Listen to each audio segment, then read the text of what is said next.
RDB স্টোরিতে আজকে শোনাবো শ্রদ্ধেয় কথা সাহিত্যিক বিভূতিভূষণ বন্দ্যোপাধ্যায়ের অনন্য ভাবনায় রচিত গল্প চাউল। চলুন শুরু করা যাক আজকের গল্প পাঠ। মানভূমের টাঁড় ও জঙ্গল জায়গা, একটু দূরে বড় পাহাড় শ্রেণী, অনেক দূর পর্যন্ত বিস্তৃত। বসন্তকালের শেষ, পলাশ ফুলবনি আগুন লাগিয়ে দিয়েছে।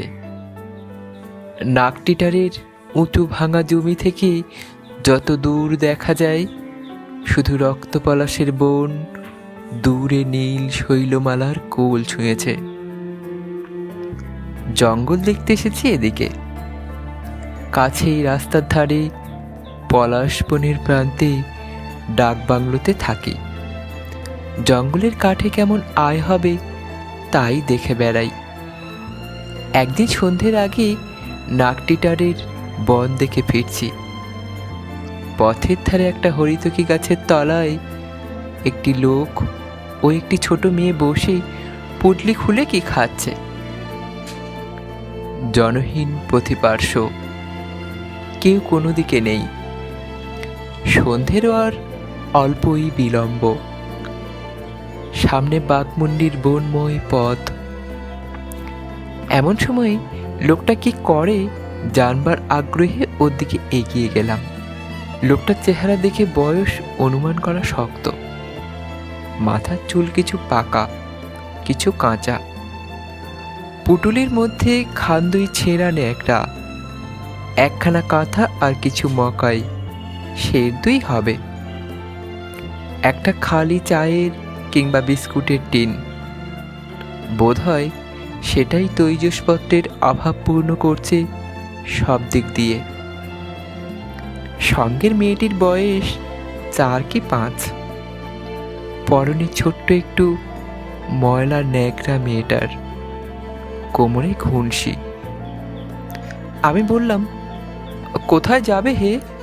বাড়ি কোথায়?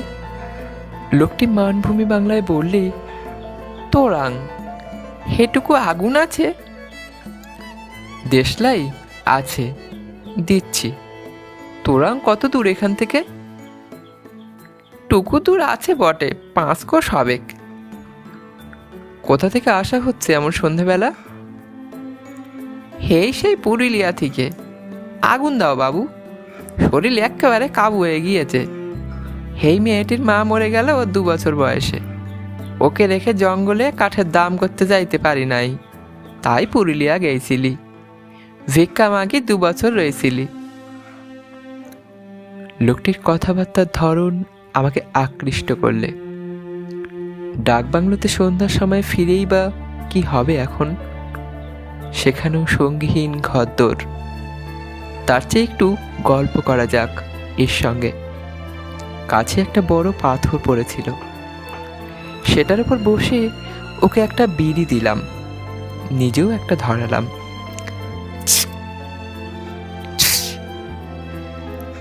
লোকটার বাড়ি নাকি 5-6 ক্রোশ দূরবর্তী একটি ক্ষুদ্র বন্য গ্রামে।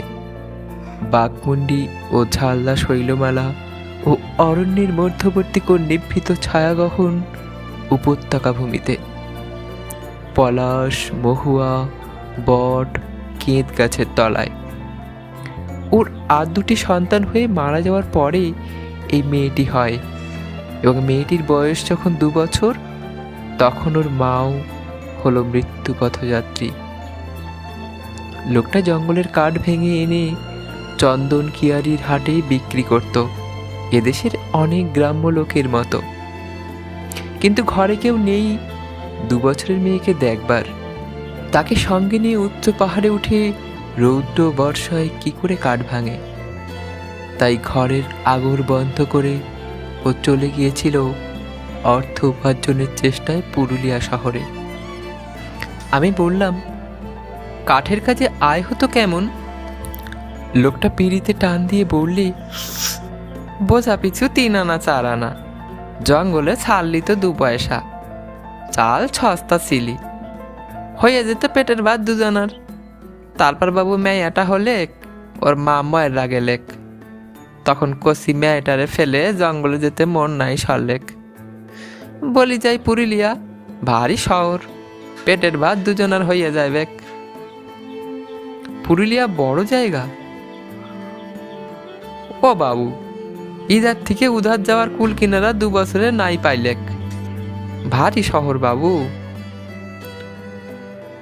আমি ওকে আর একটা বিড়ি দিলাম। গল্প জমে উঠেছে। বললাম, তারপর তারপর পুরুলিয়া শহরে কিভাবে গেল তার গল্প করলে। ওদের পাশের গায়ের একজন লোক পুরুলিয়া শহরে কি একটা কাজ করে, তার ঠিকানা খুঁজে বার করতে দিন কেটে গেল।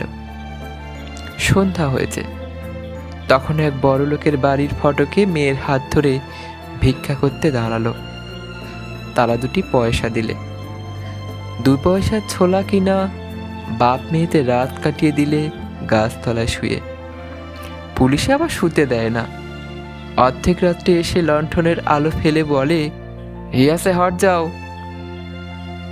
তারপর দিন আলাপি লোকের সন্ধান মিলল।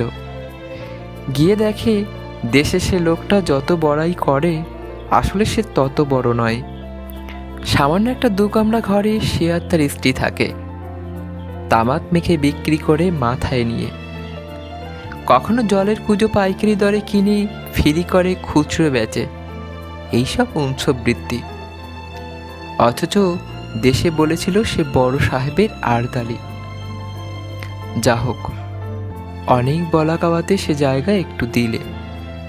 ঘরের বাইরের দাওয়ার একপাশে শুয়ে থাকতে হবে, তবে নিজের এনে খাওয়া দাওয়া তার ভার সে নেবে না। বছর 2 সেখানেই থেকে চলেছিল যাহাই একরকম। তারপর এই অকাল পড়ল। চালের দাম চলল।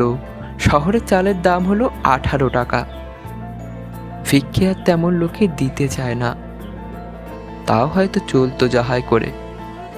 কিন্তু যাদের বাড়িতে থাকা তারা গোলমাল করতে লাগলো। তারা জায়গা দিতে চায় না, বলে আমাদের লোক আসবে, বাড়ি ছেড়ে দাও। রোজ গোলমাল করে। তাই আজ 3 দিন শহরে থেকে বেরিয়ে জন্মভূমি তোরাং গ্রামে চলেছে। ছোট মেয়েটা এতক্ষণ খালি বিস্কুটের টিন হাতে করে বাজাচ্ছিল। ওর দিকে সস্নেহ দৃষ্টিতে চেয়ে লোকটা বললে, এর নাম রেখেছি থুপি। আমি বাপের মনের আনন্দ দেওয়ার জন্য বললাম, থুপি? বেশ নাম। বাপ সগর্বে বললে, হ্যাঁ থুপি। তারপর আমায় বললে, বাবু তামাক কিনবার পয়সা দিবেন 2টি। আমি পয়সা সামান্যই নিয়ে বেড়াতে বার হয়েছি। জঙ্গলের পথে পয়সা কি করব? ওকে 2টি মাত্র পয়সা দিতে পারলাম। থুপি কি একটা বললে ওর বাবাকে। বাবা তাকে কাঁধে নিয়ে চলল। আমি চেয়ে চেয়ে দেখতে লাগলাম। রাস্তা যেখানে উঁচু হয়ে ওদিকে সব দৃশ্য ঢেকে দিয়েছে, সেখানে ওর 5 বছরের মেয়েটিকে কাঁধে নিয়ে পুটুলি বগলে ও চলেছে। সেদিকেই অস্ত দিগন্ত ও সূর্যাস্ত। রঙিন আকাশের পটে ওর মূর্তি দেখাচ্ছে ছবির মতো। কারণ আগেই বলেছি, রাস্তা উঁচু হওয়ার দরুন সেখানে আর কিছু দেখা যায় না। রাস্তায় সেখানে চক্রবাল রেখার সৃষ্টি করেছে।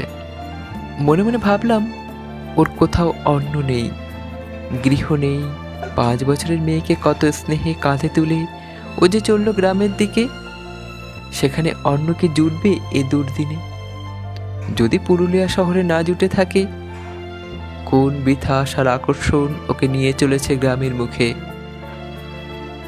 তারপরে সে অদৃশ্য হয়ে গেল।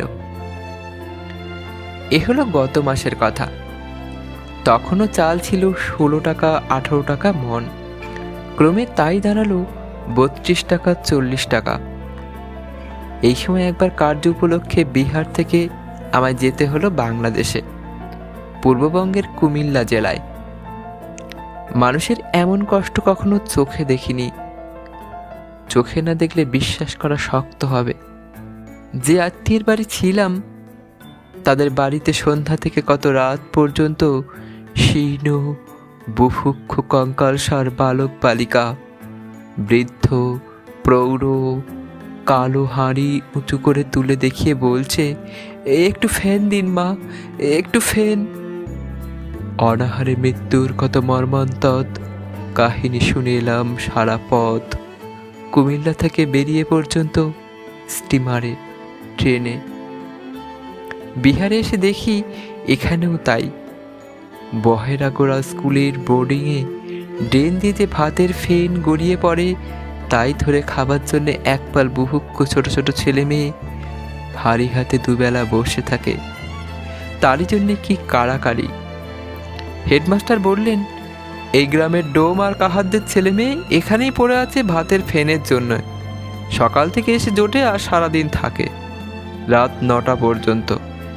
সামান্য দুটো ভাতের জন্যে কুকুরের সঙ্গে কাড়াকাড়ি করে। পুরুলিয়া থেকে আদ্রা যাচ্ছি। প্ল্যাটফর্মের খাবারের দোকানে খাবার খেয়ে পাতা ফেলে দিয়েছে লোকে, তাই চেটে চেটে খাচ্ছে উলঙ্গ কঙ্কালসার ছোট ছোট ছেলেরা। অথচ সে পাতায় কিছুই নেই, কি চাটছে তারাই জানে। এই অবস্থার মধ্যে ভাদ্র মাসের শেষে আমি এলাম এমন একটা জায়গায় যেখানে অনেক লোক খাটছে একজন বড় কন্ট্রাক্টরের অধীনে, ডিনামাইট দিয়ে পাথর ফাটানো কাজে। জঙ্গলের মধ্যে পাথর ফাটিয়ে এরা টাটায় চালান দিচ্ছে স্থানীয় জমিদারের কাছ থেকে নতুন ইজারা নেওয়া পাথর খাদান। একদিন সেখানকার ছোট্ট ডাক্তারখানাটার সামনে ভিড় দেখে এগিয়ে গেলাম। ডাক্তারখানাটার সংকীর্ণ বারান্দাতে একজন কুলি শুয়ে আছে, পিঠে ব্যান্ডেজ বাঁধা। ব্যান্ডেজ ভিজে গিয়ে রক্ত দরদরিয়ে পড়ে সিমেন্টের রোয়াক ভিজিয়ে দিয়েছে। জিজ্ঞেস করলাম, কি হয়েছে? ডাক্তারবাবু বললেন, এমন মাঝে মাঝে একাত্তা হচ্ছেই। ব্লাস্টিং করতে গিয়ে পাথর ছুটে লেগে মেরুদণ্ড একেবারে গুড়িয়ে দিয়েছে। সেলাই করে দিয়েছি, এখন টাটানগর হাসপাতালে নিয়ে যেতে হবে, অ্যাম্বুলেন্স আসছে। ভিড় একটু সরিয়ে কাছে গিয়ে দেখি একটা 5-6 বছরের মেয়ে ওর কাছে একটু দূরে বসে, কিন্তু সে কাঁদেও না, কিছুই না। নির্বিকারভাবে বসে একটা খড় তুলে মুখে দিয়ে চিবুচ্ছে। আমি তাকে দেখেই চিনলাম। 8 মাস পূর্বে মানভূমের বন্য অঞ্চলে দৃষ্ট সেই ক্ষুদ্র বালিকা থুপি। আহত কুলির মুখ ভালো করে দেখে চিনলাম, এসেই থুপির বাবা, যে সগর্বে বলেছিল, এর নাম রেখেছি থুপি। আশেপাশে 2-1জনকে জিজ্ঞেস করলাম, এই কোথা থেকে এসেছিল জানো? একজন বললে, মানভূম জেলা থেকে। আগে কি গা? তোরাং। ওর কোনো আপনার লোক এখানে নেই? কে থাকবে গাগ্গে, ওর এই বিটি ছানাটা আছে। কত কত দূর থিক্কা এখানে কাজ করতে এসেছে, চাল দেয় সেই জন্যে। আগে কোম্পানি কত করে চাল দেয়? সপ্তাহে 500 মাথা পিছু। সুতরাং থুপির বাপের ইতিহাস আমি অনেকটা অনুমান করে নিলাম। গ্রামে গিয়ে দেখলে বাড়ি ভেঙে চুরে গিয়েছে, চাল মেলে না, মিললেও সামর্থ্যের বাইরের জিনিস তা কেনা, মকাই ও বিড়ি কলাই। তারপরে বুনো কচু ও ভুই কুমড়োর মূল খেয়ে যতদিন চালাবার চলল। কারণ ঠিক এই ইতিহাস আমি বিভিন্ন অঞ্চলগুলি থেকে আগত প্রত্যেক কুলির মুখেই শুনেছি। শেষে এখানেও ও এসে পড়ল মজুরি, বিশেষ করে চাল পাওয়ার লোভে। পয়সা দিলেও গ্রামে আজকাল চাল মিলছে না। আমি সেদিন বহেরাগোড়া অঞ্চলে দেখে এসেছি। অ্যাম্বুলেন্স গাড়ি এলো, ধরাধরি করে থুপির বাবাকে গাড়িতে ওঠানো হলো। সে কেবলমাত্র একবার যন্ত্রণাসূচক আহ শব্দ উচ্চারণ করা ছাড়া অত আদরের অত গর্বের বস্তু থুপির নামও করলে না, তার দিকে ফিরেও চাইলে না। ডাক্তার বললেন, টাটা এখান থেকে 27 মাইল রাস্তা, ঝাঁকুনিতেই বোধহয় মারা যাবে। বিশেষ করে রক্ত বন্ধ হলো না যখন এখনো। দুধারের শালবনের মধ্যবর্তী রাঙা মরুম মাটির সোজা রাস্তা বেয়ে অ্যাম্বুলেন্সের মোটর ছুটল থুপির বাবাকে নিয়ে পুনরায় অনির্দিষ্ট ভবিষ্যতের দিকে, পুনরায় পশ্চিমের আকাশ লক্ষ্য করে জন্ম থেকে মৃত্যুর দিকে। অত স্বাদের অনাথা থুপিকে কার কাছে রেখে চলল, সে হিসেব নেবার অবসর তখন তার নেই।